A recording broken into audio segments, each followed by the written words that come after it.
không thể thấy. Tôi lỗi đã cầm giữ cuộc đời, từ trời ngài nhậm lời xin của tôi.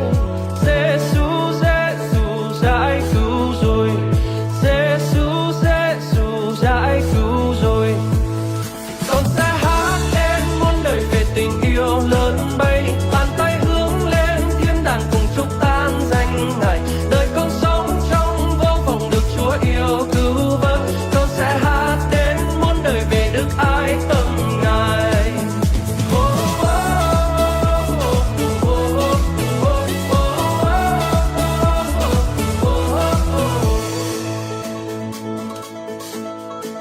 Ngọt ngào ra sao nguồn ân điển ấy, sẽ mãi mãi hy vọng ở trong Cha. Mọi tội đưa sạch ở Calvary. Giêsu giải cứu rồi, Giêsu giải cứu rồi. Con sẽ hát lên muôn đời về tình yêu lớn bay, bàn tay hướng lên thiên đàng cùng chúc tan danh ngài. Đời con sống trong vô vọng được Chúa yêu cứu vớt. Con sẽ hát đến muôn đời về đức ái tâm ngài.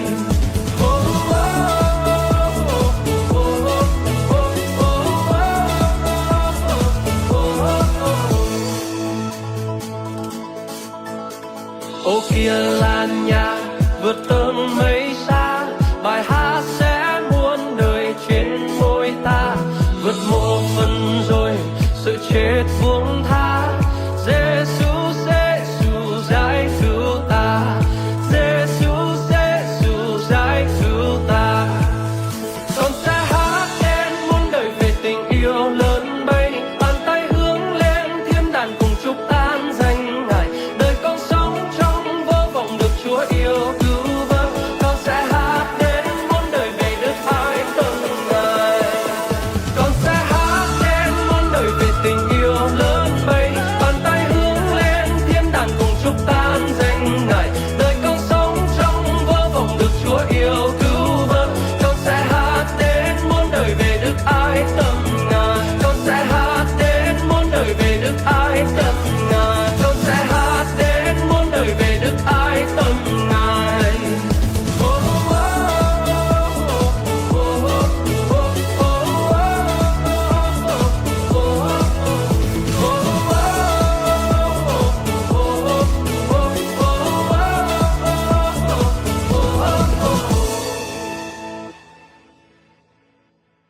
Xin quý vị cùng hướng tầm nhìn về phía cổng hoa phòng đầu tiên của nhà hàng tiệc cưới Hồng Anh của chúng tôi để cùng chào đón hai nhân vật chính, hai người để cho chúng ta đã có mặt trong một tiệc hôm nay không ai khác thưa quý vị, đó là chú rể Quý Thông và cô dâu Quý Hờ Dư. Sau đó vòng cờ pi bang chúng ta pi đã một million ngang cây chúng ta bơi của băng. Anh đi xuống xa đạp bay của Hồng Anh trong chương cờ tua cho nạo mòn chúng ta, nạo cho chúng ta,คนนี้cờ nạo phà chúng ta cờ tập thông hằng mọi dư. Thì câu của tôi nhà tiếng Anh, bên ao hẻm lạ bằng thun toàn bộ toàn màn này, đi nó biết bằng anh bằng lệch này. At the end of the day, I'm always here to stay. No, you'll never be alone. Come what may, the highs, the lows. Well, this life will be hard, but you and me won't. We'll go Quý vị thân mến, face the fire. trước khi chúng ta sinh ra trong cõi đời này, đều Thượng Đế đã định đoạt một nửa kia của cuộc đời đâu đâu đó trên trái đất này, và chỉ cần hai người đi ngang qua nhau rồi họ gặp nhau, thế từ đó tình yêu của họ được bắt đầu. Và hôm nay đặc biệt hơn nữa, chính cái tài thần khiết của Ngài đã ban tặng cho đôi vợ trẻ của chúng ta một cuộc hôn nhân đầu tiên rất tuyệt vời thưa quý vị. The highs, the lows. Cũng đã cười thay bởi nặng pin ta để chỉnh cờ tua cho sang nọ phao lau tí miệng mà ấy ạ vòng lại trang mang lo lót cái như tim rong đó màu được lời được noang mặc đây cái như vọng lời hợp ác và tiếp bằng ta cái mình pin ta bốc lấy cờ tua cho như sa vọng ngài nhầm lạ là hàng bên áo chút ô bằng thun cặp con sang nọ bằng thế này thì còn pin ta bắt ngang rong lắm trong tổ chức của sang nọ phao bằng ở hết này. even Cùng này cờ tay cùng này là bằng ngàn hít cho điều hòa bên tao từ chim cờ toa cho nó phao bằng thế này. Các cái mừng bạc lọc củaพี่bằng ta chỉnh bình mà được lâu ta kêu đến nào và nhờ chẳng chim rong nhằm đến chân nục na tôi một nó rút cái này.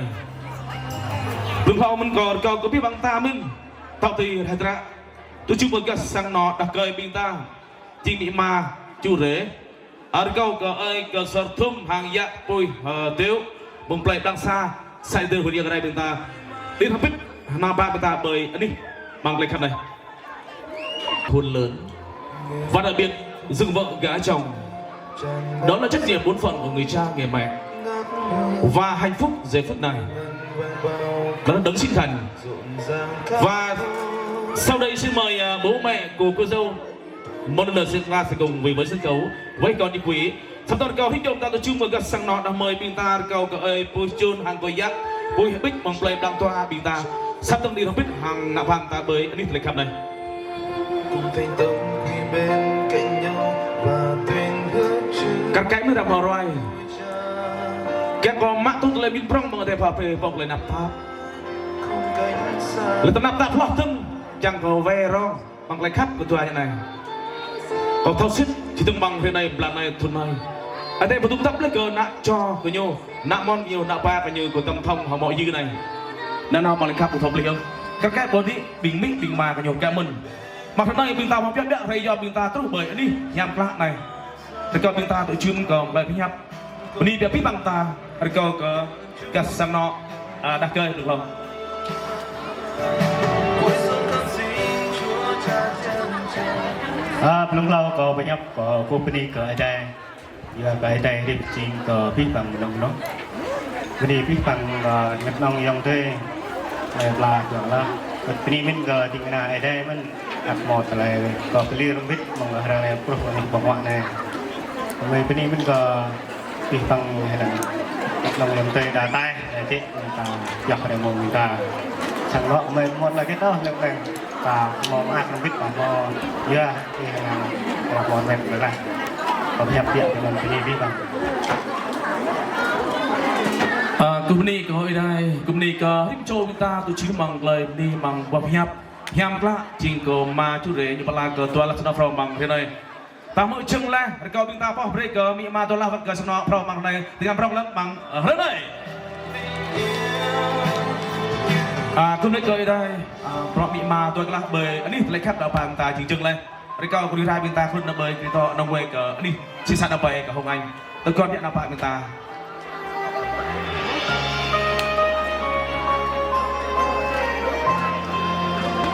คุณเป็นthân mến cùng thành tâm khi bên cạnh nhau và tuyên ước trước ngôi cha rằng từ nay về sau mãi mãi không cánh xa qua phong ba bão giông hay khi hoang đàn ống đau tình yêu sẽ chẳng phai màu theo năm tháng mãi mãi bên nhau suốt đời sẽ chẳng bao giờ cạnh. một lần nữa xin tất cả quý vị chúng ta hãy dành cho sự cất bánh vừa rồi của đội bạn trẻ một tràng pháo tay thật lớn thưa quý vị. Cuối xuân thân xin Chúa cha trên trời dẫn dắt ban ơn trên gia đình mới. Hy vọng rằng từ cái khoảnh khắc này Chúa Đời Thông và cô dâu hờ dư của chúng ta cùng nguyên thể và cùng nắm tay nhau trèo lái con thuyền đã được cập bến bờ hạnh phúc. Tương lai còn nhiều chốn cất. Vâng, rất tuyệt vời. Bấm tổ chim có phía bằng vàng tại trường trường lên bằng thế này. Rồi còn tôi nhà tangan sabok nga hem lak. Yak pak pun mala bởi bị ma tua lak kita. Yang nào biak bởi kita nó mới sao kita tổ chim phía bằng vàng kita terus bằng ở thế này. Mãi mãi bên nhau suốt đời sẽ chẳng bao giờ cách rời. Có cha đồng hành nhờ Chúa dìu nhau đi tới. Trong buổi tiệc hôm nay và chắc chắn chúng ta không thể thiếu được cái món ăn tinh thần tiếp theo đó là lời ca tiếng hát để tôn vinh Chúa của chúng ta thưa quý vị. Cùng đi cái chúng ta tốt món này bằng rồng lời bông hoa lời mọc lời to.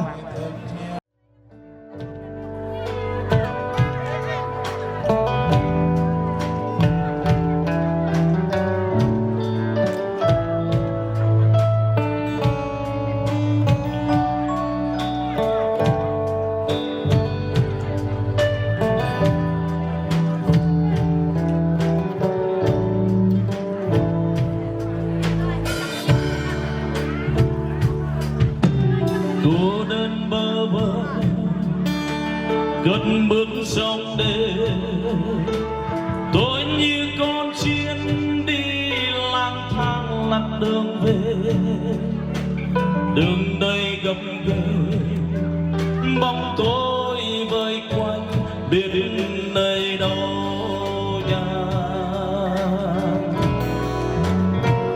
Còn mong ước thời ánh sáng Chúa trong đêm mịt mù, ngày tìm gặp con đang chơi vơi giữa lối gian nguy. Chúa ơi, bao nhiêu năm qua con xa Ngài, hôm nay con quay về bên Chúa. Chúa ơi xin Ngài đón con trở về, bước chân lặng lờ về bên Cha nhân từ yêu thương.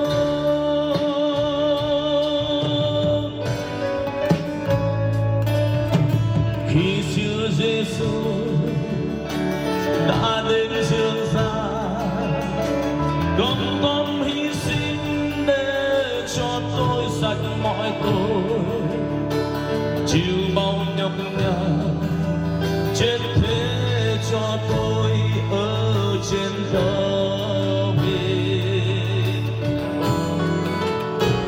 Nguyện xin Chúa bôi xóa hết trong con bao tội tình, và lòng này chót đây được gần Chúa mãi không rời. Chúa ơi, trong ơn yêu thương đức nhân từ, xin đưa chân con về bên Chúa, thứ tha lỗi lầm đỡ nâng linh hồn, dắt đưa con về trong nơi an bình yêu thương.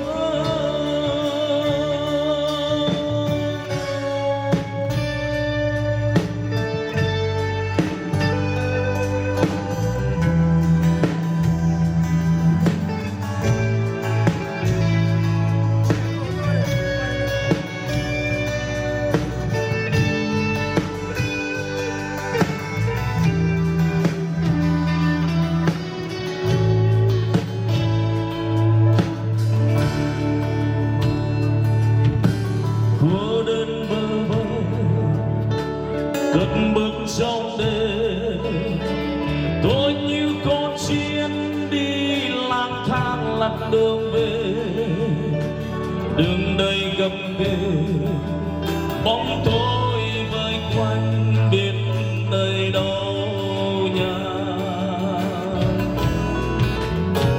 Còn mong ước thời ánh sáng Chúa trong đêm mịt mù, ngày tìm gặp con đang chơi vơi giữa lối gian nguy.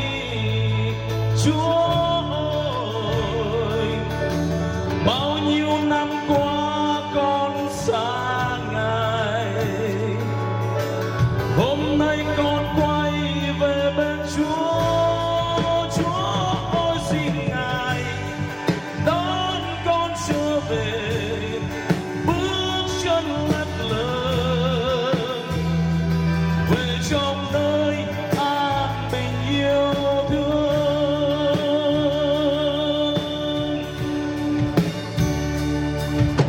Khi Chúa Giêsu đã đến dương gian, con tâm hy sinh để cho tôi sạch mọi tội, chịu bao nhọc nhằn chết thế cho tôi ở trên thập hình.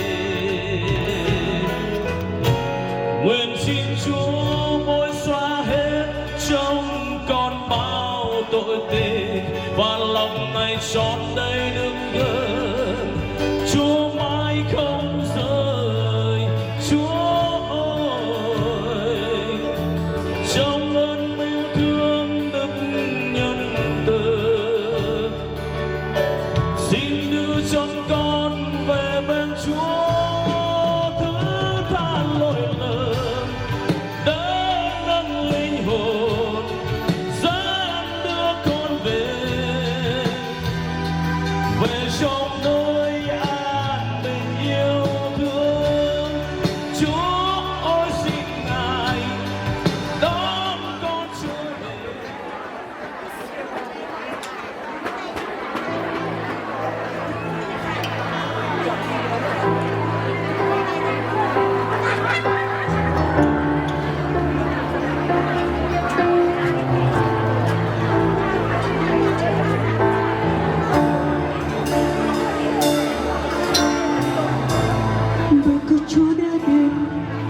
chất vừa trên trên đời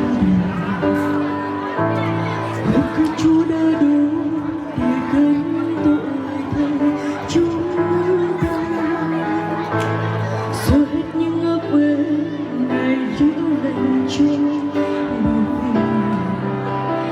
dòng chịu đến đâu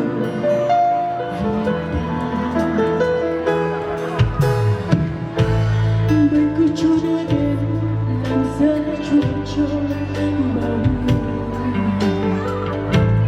bởi cứ Chúa đã đủ để gánh tội thay chúng ta tất hết những lỗi ác Ngài đã được xin cầu nguyện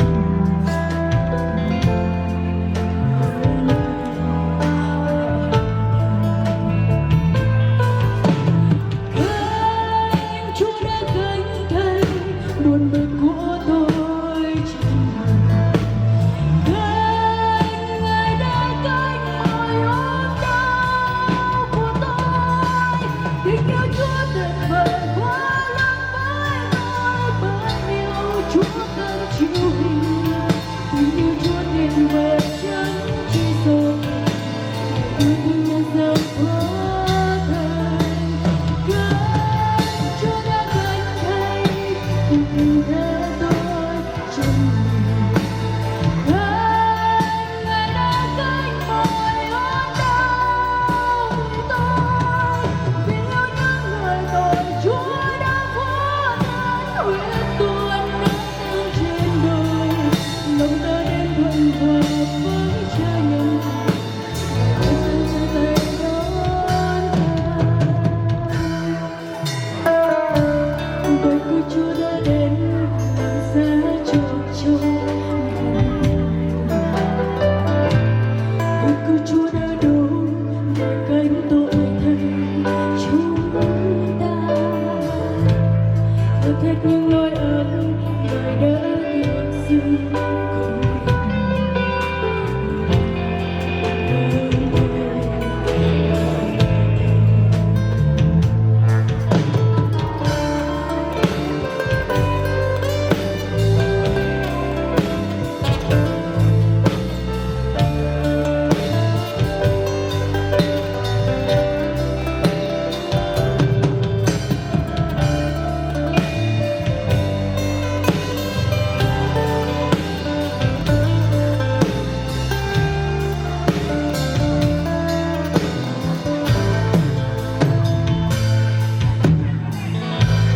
bởi cứ Chúa đã đến chịu chết và chết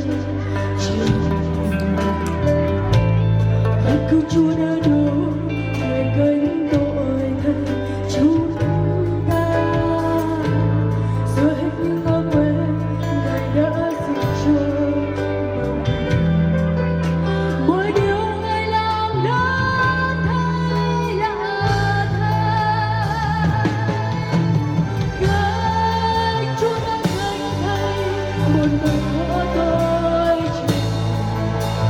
Ngài đã gánh mọi ốm đau của tôi tình yêu Chúa tuyệt vời quá lớn với tôi bởi yêu Chúa không chịu tình yêu Chúa tuyệt vời chẳng chỉ rồi yêu thương nhân gian có Chúa đã gánh thay cuộc tình thế tôi Ngài đã gánh mọi ốm đau vì tôi vì yêu những người tội Chúa đã phó thác huyết tuôn nát trên đời lòng ta đến thuận hòa với Cha nhân anh dâng tay đón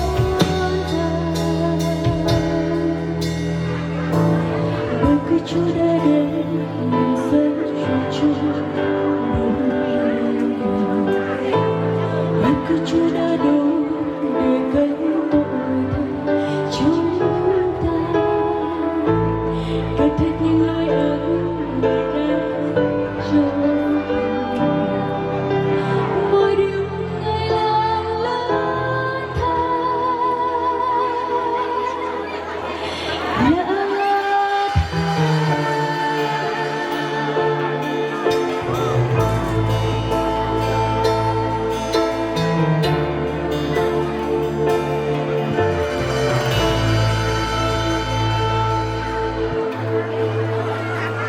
Cùng này có ở đây, cùng này có mòn trinh mò phà phèn cho ta mòn lầy thôi. Với ca khúc gánh của tổng tác giả của Thái Ngân. To từng là có đã bao bò từng chừng có Hà Thu với ca khúc Tình yêu Chúa chọn. Có chúng ta không được bật bằng một này.